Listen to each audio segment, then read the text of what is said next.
Welcome back, my friends. Thank you so much for tuning in. This is Silver Slayer, so now let's talk silver. Breaking news just dropped 2 hours ago, which is 6 p.m. Eastern Standard on March 24th, titled, "The Dutch Bank Tumbles as Jittery Investors Seek Safer Shores." I'm sure you can guess what those safer shores are if you're someone who frequents my channel, but we're also going to be breaking this down with the video. So we're just going to jump straight into this. If you like this video, then please click the like button. Make sure you subscribe because I post daily videos. With that said, let's check out what they have to say. Bank stocks tumbled again on Friday. As the week ended, investors once more grew concerned that the crisis for lenders may not be contained. That helped drive a down day for shares in Asia and then saw Europe open in the red. The regional stock 600 index was down close to 2% in early trade. Deutsche Bank led the way lower, falling as much as 13%. Traders were alarmed by a jump in the cost of insuring its bonds against default. Credit Suisse and UBS tumbled too, both falling around 7%. Reports by Bloomberg suggest US watchdogs are investigating the pair, among other banks, for helping Russian oligarchs evade sanctions. That might complicate the rescue of Credit Suisse by UBS, which Swiss authorities want to push through in as little as a month. This week has also seen volatility over the Federal Reserve's move to hike rates again. CapWealth chairman Tim Pagliara says rising rates are the backdrop to everything that's going on. Well, I think the market volatility that we are seeing today is just a reflection of the challenges that the Federal Reserve created by raising interest rates 9 consecutive times in a short period of time. And so they have had to walk back some of the things that they were doing. Uncertainty over the next steps by US authorities may not be helping. Treasury Secretary Janet Yellen has stopped short of saying what banks most want to hear. This is not something that we have looked at. Which is that Washington will guarantee every cent of the $19.2 trillion on deposit at US lenders. So it seems as if this domino effect, this ripple effect, is still in occurrence as people do not trust banks whatsoever. They are definitely jittery, definitely on the fence, and they're just saying, you know what, I can't do this, I'm out. And it seems like there's several banks, just the Dutch Bank to the largest percentage, which I think they said was 13%.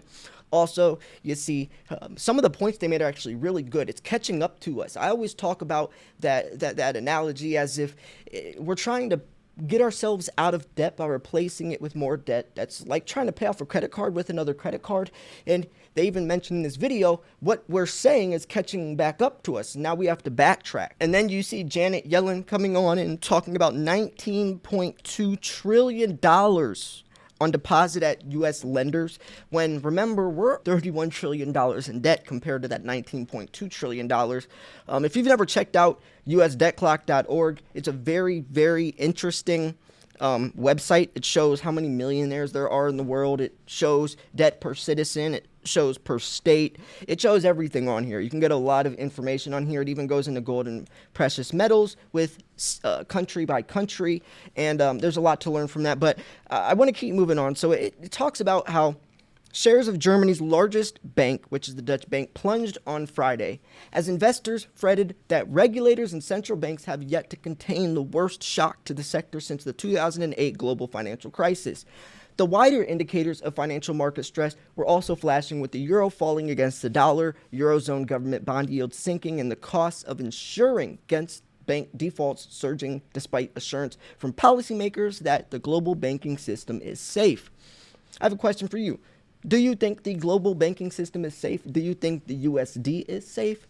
I mean, the worst part about all this is a lot of it is based off speculation, like we're seeing right now. Same exact principle falls with the US dollar, since it's not backed by anything. The dollar is only as strong as people think it is. And if people start to think the dollar's not strong, it literally is not, because it's backed off of people's perceptions. It's backed off of what people do with it. If people are taking their money out of or transferring it into something else, like precious metals or cryptocurrency or whatever, then that hurts the dollar's value, because it's only as strong as the person using it thinks it is. And that's why this type of system is so dangerous. Back when our money was backed by gold and silver, no matter who thought it was strong, was irrelevant because the wealth or the value of it was determined off the gold and silver inside of it, which in return made that person wealthy, not just a hopeless promise that those dollars in your bank will determine your wealth. So you can see how this whole situation, it's an inevitable collapse like we've been talking about forever on this channel. And that's also why I say that gold and silver is real money and dollars are not. Money is something that cannot be created nor destroyed. The dollar it's created every day and destroyed every day. Gold and silver can't. So let's keep moving on with this article. The meeting was chaired by U.S. Treasury Secretary Janet Yellen, whose comments are being closely watched by markets for an indication of how far authorities are willing to go to shore up the banking sector after the collapse of Silicon Valley Bank and Signature Bank earlier this month. Earlier in the day, Germany's Deutsche Bank was thrust into investor spotlight and slumped 8.5% alongside a sharp jump in the cost of insuring its bonds against the risk of default. The index of top European bank shares ended down 3.8%. The market is suspicious or wary, is maybe a better way to put it, that there are more problems out there than we have come forth, said Joseph Trevisani, senior analyst at fxstreet.com. It takes time. It's going to have to be weeks without any problems in the banking system before markets will be convinced that it's not a systematic problem. That's a really good point. And with all this fear, uncertainty, doubt, worrying, assuming, catastrophizing, people, not even that, people just waking up to the truth, to the reality, I don't see how going weeks without any problems is even possible. I don't think that's even possible right now. So take that, put that in perspective, right? That's a really good point. It's going to have to be weeks without any problems for people to be convinced it's not a systematic problem. But the problem is, it is a systematic problem. So going weeks or going weeks without any problems is irrelevant, because that just means you're trying to trick people into thinking it's not a problem when that is a problem, which means the truth just being exposed compared to this facade, this corrupt system trying to continue to trick the public, not getting exposed, is where it lies. So you could see why this is such an important time. Banking analysts stressed the difference between Credit Suisse, which needed a rescue by bigger Swiss peer, UBS, and Deutsche Bank, saying German bank boasted strong fundamentals and profitability. They also mentioned that Deutsche's profitability as the fundamental difference between the two European banks, given Credit Suisse did not have a profitable outlook for 2023, but then says it is a very profitable bank. There's no reason to worry, German Chancellor Olaf Scholz also said. Still, shares in Germany's largest bank have lost a fifth of their value so far this month, and the cost of its 5-year Credit Suisse default swaps, a form of insurance for bondholders, also called CDSs, jumped to a 4-year high on Friday, based on data from S&P Market Intelligence. Short sellers have made a profit of over $100 million on paper betting against Deutsche Bank stock over the last 2 weeks, financial data company Ortex said on Friday. Deutsche Bank declined to comment. Jeez. Worries in Europe spilled over to the United States before some bank stocks bounced back. JP Morgan and Chase ended down 1.5%, while Bank of America climbed to 0.6%. So here's dilution concerns. European banks' additional Tier 1 debt, a $275 billion market of bonds that can be written off during rescues to prevent the cost of bailouts falling onto taxpayers, also came under further selling pressure. As part of the deal with UBS, the Swiss regulator determined that the Credit Suisse AT1 bonds with a notional value of $17 billion would be wiped out, stunning global credit markets. Although authorities in Europe and Asia have said this week they would come to impose losses on shareholders before bondholders, unease has lingered.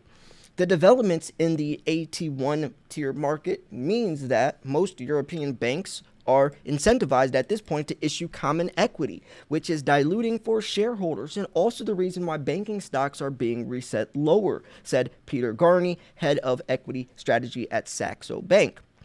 In a bid to show it has ample capital while keeping funding costs in check.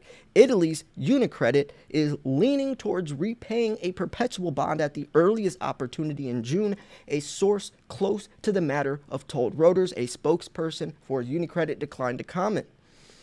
So, I'm not going to go into UBS challenges. I mean, there's a lot into this. I mainly, since I focus on precious metals, I mainly just want to give you guys an update on the situation itself, not the little details, not the analytics, because to that is, it's not irrelevant on this channel, but I just need to highlight the main points. Just like I don't go in deep into politics, I just talk about what's happening and how that will affect the price of precious metals, because since I specialize in precious metals. So now you guys have an update on what's happening with the Deutsche Bank. You guys have an update on what's happening, and the main point I think this whole video should really come off and for you to reflect on is what the investors are doing, what the public is doing.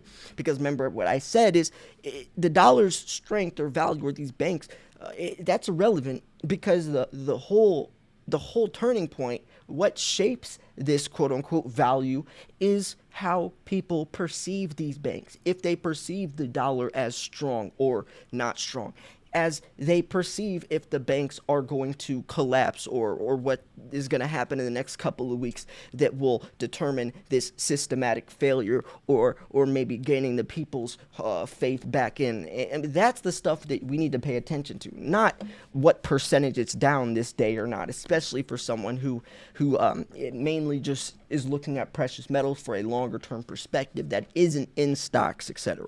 So anyways, I thought this is very interesting. I hope you guys enjoyed this video. Like I said, please like the video. If you thought the video was good enough to like, and make sure you subscribe.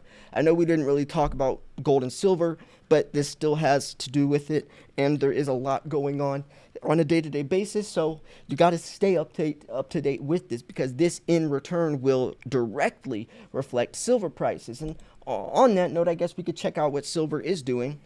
So right now, silver's $23.25. If you look at the 1 week chart, a lot has happened in the last week. And actually, if you look at the 1 month chart shows a lot more. You can see silver is down to $19. $19 could have been down to $18, possibly $17, depending on how low it broke. But it seems like there's a lot of support there. And then we see this huge kick from below $20 up to nearly $23.50 within only a couple weeks. That doesn't seem like much, but for something like precious metals, that's a huge percentage. That's definitely a rally. And right now we're at this situation where it's looking like we could keep going upwards, especially given what this next couple of weeks play out to be. So is this the start of an up leg? Who knows? We have to play. I mean, and anyone who acts like they do know, don't listen to them, because there's so many different variables and unknown variables that are going to determine this. It really doesn't matter. As long as you're buying silver or buying gold, throwing it in your safe and holding it for years down the line, you're going to be fine, right? I hope this type of stuff doesn't.